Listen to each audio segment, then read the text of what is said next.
ನಮಸ್ಕಾರ ಸ್ನೇಹಿತರೆ, ಪ್ರಗತಿ ಚಾನಲ್ಗೆ ಆತ್ಮೀಯವಾದ ಸ್ವಾಗತ. ಇಂದಿನ ಭದ್ರಾ ಜಲಾಶಯದ ನೀರಿನ ಮಟ್ಟವನ್ನು ನೋಡಿಕೊಂಡು ಬರೋಣ ಸ್ನೇಹಿತರೆ.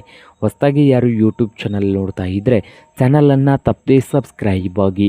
ನಾವು ಪ್ರತಿದಿನದ ಅಪ್ಡೇಟ್ ನೀಡ್ತಾ ಇರ್ತವೆ, ಚಾನಲನ್ನು ತಪ್ಪದೇ ಸಬ್ಸ್ಕ್ರೈಬ್ ಆಗಿ.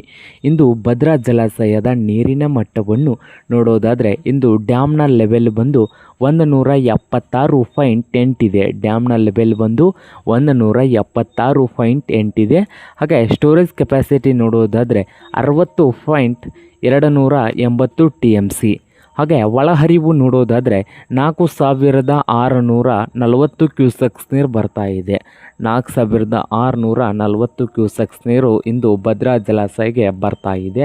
ಹಾಗೆ ಹೊರಹರಿವು ನೋಡೋದಾದರೆ 207 ಕ್ಯೂಸೆಕ್ಸ್ ನೀರು ಹೊರಗಡೆ ಹೋಗ್ತಾ ಇದೆ. 207 ಕ್ಯೂಸೆಕ್ಸ್ ನೀರು ಹೊರಗಡೆ ಹೋಗ್ತಾ ಇದ್ದು, ಕಳೆದ ವರ್ಷ ಈ ದಿನದಂದು ಡ್ಯಾಮ್ನ ಲೆವೆಲ್ ಬಂದು 184.8 ಇತ್ತು. 184.8 ಕಳೆದ ವರ್ಷ ಈ ದಿನದಂದು ಡ್ಯಾಮ್ನ ಲೆವೆಲ್ ಇತ್ತು. ಹಾಗೆ ಒಳಹರಿವು ನೋಡೋದಾದರೆ ಕಳೆದ ವರ್ಷ ಈ ದಿನದಂದು ಒಳಹರಿವು 7700 ಕ್ಯೂಸೆಕ್ಸ್ ನೀರು ಬರ್ತಾ ಇತ್ತು. 7700 ಕ್ಯೂಸೆಕ್ಸ್ ನೀರು ಬರ್ತಾ ಇತ್ತು. ಹಾಗೆ ಹೊರಹರಿವು 4100 ಕ್ಯೂಸೆಕ್ಸ್ ನೀರು ಹೊರಗಡೆ ಹೋಗ್ತಾ ಇತ್ತು.